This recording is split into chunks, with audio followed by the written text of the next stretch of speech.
अब लखनऊ के किसी भी कोने में घर बैठे फ्रेश हलाल मीट मंगवाएं सिर्फ एक क्लिक में। अभी डाउनलोड करिए लखनऊ मीट वाला की एंड्रॉइड ऐप और पाएं अपने पहले ऑर्डर पर 50% तक का डिस्काउंट। उत्तर प्रदेश चुनाव 2022 एक ऐसा चुनाव जिसमें भारत के साथ साथ पूरे विश्व की निगाह इस चुनाव पे थी। वजह कई थी। एक वजह थी कि क्या ब्रांड योगी और ब्रांड मोदी अखिलेश यादव को हरा सकता है?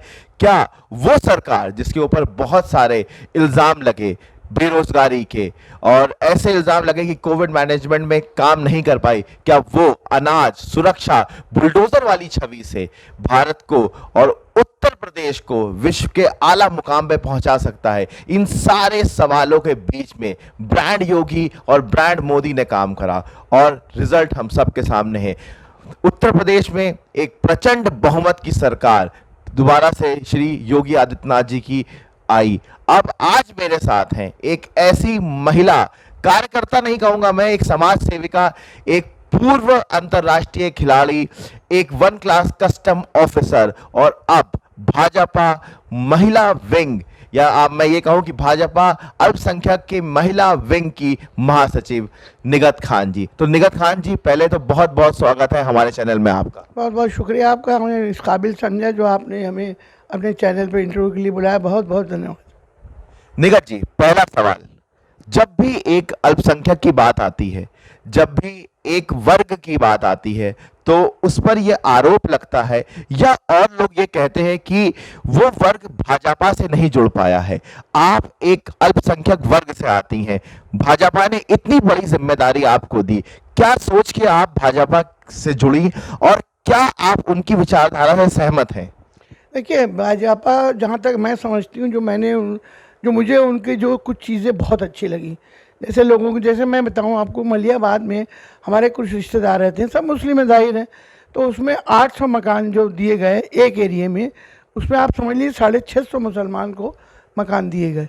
एक तो इस बात से मैं बहुत इम्प्रेस हुई। दूसरे राशन, जैसे ज़मीन दिलाना, फिर शौचालय बनाना, फिर अभी एजुकेशन के लिए भी बहुत किया है, फिर कन्यादान जो देते हैं, कन्या के लिए पैसा देते हैं, उसके लिए बहुत, तो ये बहुत बड़ी बात है। देखिए, समाज में जो भी सरकार आती है कुछ ना कुछ तो करती है, लेकिन जितना भाजपा ने किया उतना मैं समझती हूँ किसी सरकार ने नहीं किया। इससे ये सब देखते हुए इस इम्प्रेशन में मैं सिर्फ भाजपा से जुड़ी और मैं हमेशा जुड़ी रहूँगी। और देखिए, रिज़ल्ट ये हुआ, आज हमारी पार्टी फिर आ गई है, उम्मीद करती हूँ इंशाल्लाह फिर हमेशा आती रहेगी। दूसरा सवाल आपसे, भाजपा के बारे में कहा जाता है कि भाजपा एक धर्म, एक ऐसी पार्टी है जिसका एक अलग वर्ग है, एक अलग वोटर है। इस बार भाजपा ने टारगेट करा कि महिला वोटर, और ये लोग कह भी रहे हैं, और जो इलेक्शंस के रिजल्ट्स आए जिसको लोगों ने एनालिसिस करा है, तो कहा है महिला वोटर बढ़ चढ़ के निकली। एक अल्पसंख्यक महिला होने की वजह से मैं आपसे सवाल पूछ रहा हूं, आपको क्या लगा कितना अल्पसंख्यक वोट मिला और कितनी महिलाएं इसमें जुड़ी भाजपा से? देखिए, मैं एक बात बताऊँ आपको। पहली बात तो ये, मुसलमान अब भाजपा को जैसे अपना दुश्मन समझता है, ये गलत बात है। देखिए, अब की जो इलेक्शन हुआ है, आप यकीन मानिए कि हमारे मोहल्ले में मैंने एक एक औरत से पूछा कि आपने वोट कहाँ दिया, उसने कहा मैंने भाजपा को दिया। क्योंकि जो सरकार बनाएगा और सरकार जो पब्लिक की मदद करेगा, जो लोग रहते हैं, जिनको खाना चाहिए, जिनको पानी चाहिए, जिनको बिजली चाहिए, जिनको नौकरी चाहिए, तो वो भाजपा दे रही है। तो मुसलमान खुद ही अलग हो गया था भाजपा से, लेकिन इस इलेक्शन में मुसलमानों ने बढ़ चढ़ के हिस्सा लिया। मैं आपको बता दूं, मैंने पूरे लखनऊ में, इवन बाराबंकी में, फैज़ाबाद में इतने लोगों को भाजपा से जोड़ा है कि मैं अपनी तारीफ़ खुद नहीं कर सकती हूँ। ये अल्लाह गवाह है कि मैंने इतने लोग मुसलमानों को भाजपा ने जोड़ा, मोटिवेट किया कि देखिए वो आपके दुश्मन नहीं है, आप उनके साथ चलिए तो आपके साथ चलेंगे। आप उनके साथ चलना नहीं चाह रहे, जब चलना ही नहीं चाह रहे तो कैसे आपका साथ दे देंगे वो? तो ये ज़रूरी है कि आप उनके साथ चलिए। और रिज़ल्ट देखिए सामने, आज जितना मुसलमान औरतों ने बढ़ चढ़ के भाजपा को वोट दिया है, मैं समझती हूँ कभी नहीं दिया होगा। और मुस्लिम सभी ने दिया, ये नहीं कि मर्दों ने नहीं दिया, दोनों ही लोगों ने, औरतें मर्दों ने, दोनों ही ने भाजपा को वोट दिया। और मुसलमान भाजपा से बड़ा अब इम्प्रेस है, बड़ा मुतासिर है। इंशाल्लाह मुझे उम्मीद है कि अगले इलेक्शन में पूरी पार्टी बीजेपी फिर से आएगी और मुसलमान के साथ चल के ही आएगी, ये मेरा वादा है। जैसा कि आपने कहा, ये हमारा वादा है, कोविड, जैसा कि हम सब जानते हैं, पिछले 2 वर्षों में कोविड से बहुत सारी मौतें हुई। कोविड में बहुत सारा ऐसा मैनेजमेंट है जिसमें मिसमैनेजमेंट की बात विपक्ष ने आरोप लगाए। आपको क्या लगता है, और जिस तरीके से मैं आपको व्यक्तिगत रूप से जानता हूं, आपने कोविड में, बाढ़ में और बहुत सारे राज्यों में जाकर भी लोगों की मदद करी है, तो ये जो सोच है लोगों की मदद करने की और कोविड के टाइम बढ़ चढ़ के निकलने की, जबकि लोग कहते हैं कि एक उम्र के बाद कोविड में हमें अपना बहुत ध्यान रखना चाहिए, तो ये सोच, ये विचार कैसे आते हैं और इसके लिए आप अपने आप को कैसे तैयार करती हैं? देखिए, ये जो विचार है हमारे, मतलब जब से पैदा हुए हम, जब से होश संभाला हमने, तब से मेरी माँ ने हमारे पूरे परिवार को ये फीलिंग बताई है कि आप लोग गरीबों की मदद करिए, खुद भूखे रह के पता लगाइए कि भूख कैसी होती है, खुद ना कपड़े पहन के गर्म, पता लगाइए कि ठंड क्या होती है। तो ये विचार तो हमारे बचपन से दिलों में घुसा हुआ है। दूसरी चीज़, ये सबसे बड़ी चीज़ क्या है कि जब आप इंसान हैं और अगर इंसानों की मदद नहीं करेंगे आप, तो फिर आप इंसानियत होती नहीं। मैं आपको बताऊं, अभी केरल में बाढ़ आई थी, तो हमारी एक टीम लखनऊ है जिसमें मुर्तज़ा हैं, वाहिद भाई हैं, ज़ुबैर हैं, तौसीफ़ हैं, कई लोग हैं, कुदरत हैं। ये हम लोग की टीम एक है जो हम लोग किसी से लेते नहीं, कुछ हम लोग खुद ही मिल के इसको करते हैं। तो हम लोग गए वहाँ, चीफ़ मिनिस्टर ने बुला के, आप you can imagine, chief minister ने बुला के हमको ऑनर किया। हम लोग 1.5 करोड़ का सामान लेके गए थे, पूरी बोगी भर के, और हम लोग हवाई जहाज़ से गई थी। तो हमें कोई रात से मतलब नहीं था, हम सिर्फ इंसानियत के लिए वहाँ गए कि इंसानों की मदद हमें करनी है। वहाँ पर इंसान वहाँ परेशान है, इंसान वहाँ भूखा है, इंसान वहाँ नंगा है, उसको कपड़े की ज़रूरत है, उसको दवाओं की ज़रूरत है, उसको खाने की ज़रूरत है, उसको चटाई की ज़रूरत है, उसको ब्रश की ज़रूरत, जो ज़िंदगी में एसेसरीज चाहिए होती है वो हम लोगों ने पूरी वहाँ जाके दी। इवन देन सैनिटरी पैड तक हमने दी उनको, ताकि उनको किसी किस्म की कोई परेशानी ना हो। वो राज हमारा नहीं है, लेकिन हमारा हिंदुस्तान है। हमारे हिंदुस्तान में कहीं भी विपदा आएगी तो टीम लखनऊ एहसास वेलफेयर सोसाइटी, जो हमारी एहसास ट्रस्ट है, वो हमेशा खड़ी रहेगी और ज़िंदगी भर करती रहेगी जब तक दम में सांस हम लोगों की। 2022, इसके बाद जो सबसे बड़ा इलेक्शन है उत्तर प्रदेश के बाद, वो है 2024 लोकसभा का इलेक्शन। क्या लगता है आपको, भाजपा की परफॉर्मेंस, विपक्ष का रोल, और एक बहुत बड़ा फैक्टर जो उत्तर भारत में देखने को मिला है, जिस तरीके से केजरीवाल और आम आदमी पार्टी ने 2 स्टेट में अपने प्रचंड बहुमत के साथ सरकार बनाई है, दिल्ली में वो थे ही, पंजाब में, केजरीवाल कितना बड़ा विपक्ष का वो गैप फिल कर पाएंगे, और आप 2024 के चुनाव को अपने नज़रिए से कहाँ देखती हैं? आप एक बात जो आपने पूछी केजरीवाल की, केजरीवाल भी नौकरी छोड़ के आए, मैं भी नौकरी छोड़ के आई हूँ, और केजरीवाल जी भी मुझे जानते हैं, मैं भी उनको जानती हूँ। मसला ये है कि देखिए, उन्होंने क्या किया, क्यों जीते? उन्होंने पब्लिक के लिए काम किया, बिजली फ्री दी, लोगों को इज्जत रखी, लोगों को मोहब्बत दी, लोगों का ख्याल रखा, इंसानियत का ख्याल रखा, इसलिए जीते ना वो। यही बीजेपी भी कर रही है कि उन सबका ख्याल रख रही है, सबका साथ लिए हुए हैं, सबको राशन दे रही है। ये बिजली भी देखिए नहीं आती थी पहले, हम लोग इतना परेशान हैं, अब बिजली भी आ रही। तो जो केजरीवाल ने करा वो उनको रिजल्ट मिला, आज जो बीजेपी ने किया वो उनको रिजल्ट मिला। तो मेन चीज़ ये सबसे बड़ी चाहत है कि आप सरकार, जो देखिए सोशल वर्क बोलते हैं, वो किस लिए बोलते हैं? सोशल वर्क का मतलब होता है कि आप दूसरों के लिए अपनी ज़िंदगी कुर्बान करिए, दूसरों की मदद करिए, दूसरों का साथ दीजिए, उसको कहते हैं सोशल वर्क।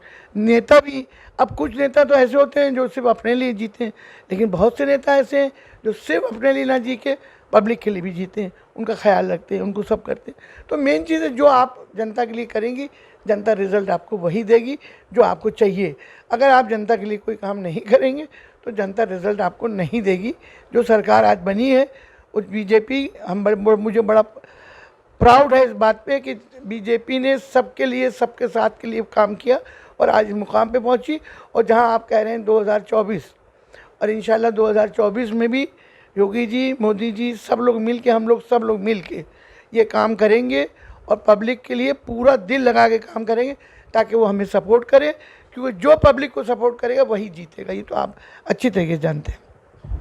एक बहुत बड़ा सवाल, अखिलेश यादव विपक्ष का एक चेहरा, मेहनत करी, मीडिया के कई हलकों में ये बात भी हो रही थी कि शायद वो इस बार वो चमत्कार नहीं होने देंगे, लेकिन ये नहीं हो सका। उनकी जो हार है, उनके कारण क्या क्या हैं, और क्या मायावती जी का जो रिक्त स्थान है एक महिला चेहरे का, उसके लिए भाजपा के पास कोई ऑप्शन या कुछ है?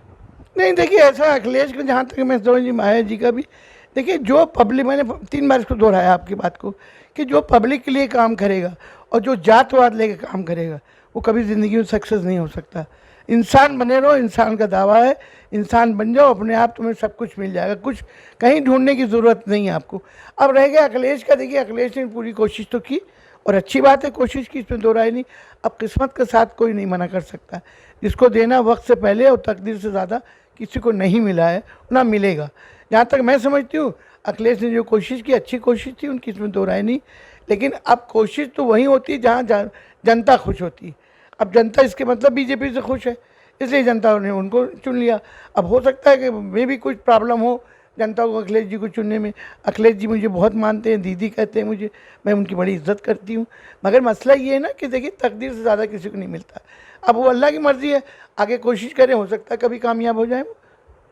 देखिए आप लखनऊ से, लखनऊ की अपनी एक तहज़ीब है, एक अपनी रिवायत है, और आप शायरा भी हैं। जैसा कि आपसे बात करते करते आपने बताया कि आप लिखती भी हैं, तो एक शेर कुछ ऐसा जो आपने लिखा हो इस माहौल पे, या कुछ भी अगर याद आ रहा हो। एक बात बताऊँ आपको, मैंने राइटिंग में किताब भी लिखी मेरी, एक एहसास, मैं इंशाल्लाह आपको दूंगी।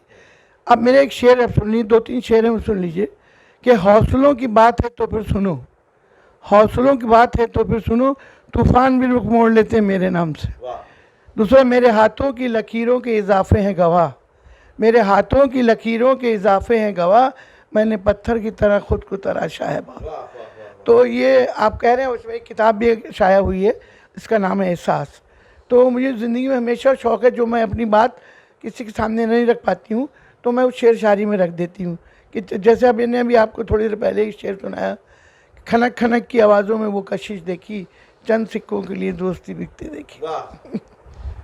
तो चलिए, बहुत अच्छा लगा हमें निघत जी आपसे बात करके। बहुत सारे मसलों पे बात हुई, अल्पसंख्यक फैक्टर पे बात हुई, कैबिनेट पे बात हुई, 2024 की रणनीति पे बात हुई, और निघत जी लगातार हमारे साथ जुड़ती रहेंगी। आगे हम आपसे बात करते रहेंगे क्योंकि इनके विचार बहुत महत्वपूर्ण हैं किसी पार्टी के लिए, संगठन के लिए और अल्पसंख्यक वर्ग के लिए। क्योंकि देखिए हमेशा एक टैग लगता आया है कि अल्पसंख्यक बीजेपी से या भाजपा से नहीं जुड़ पाता है, लेकिन आप जैसे लोग हैं जो आ रहे हैं राजनीति में और एक नया, जो कहते हैं ना, बेंचमार्क सेट कर रहे हैं। चलिए मिलते हैं। और आपको शेर बना देती हूँ। आप जो कह रहे हैं कि एक ज़माना था, देखिए एक जंग होती थी ना, पहले लोग जंग लड़ते थे, तो उम्र भर तो कोई जंग लड़ नहीं सकता, उम्र भर तो कोई जंग लड़ नहीं सकता, तुम भी टूट जाओगे, अकीदा हमारा है। वाह, बहुत बहुत बढ़िया। चलिए इस शेर के साथ हम इस इंटरव्यू को, इस साक्षात्कार को जो है समाप्त करते हैं। कैमरामैन रणधीर यादव के साथ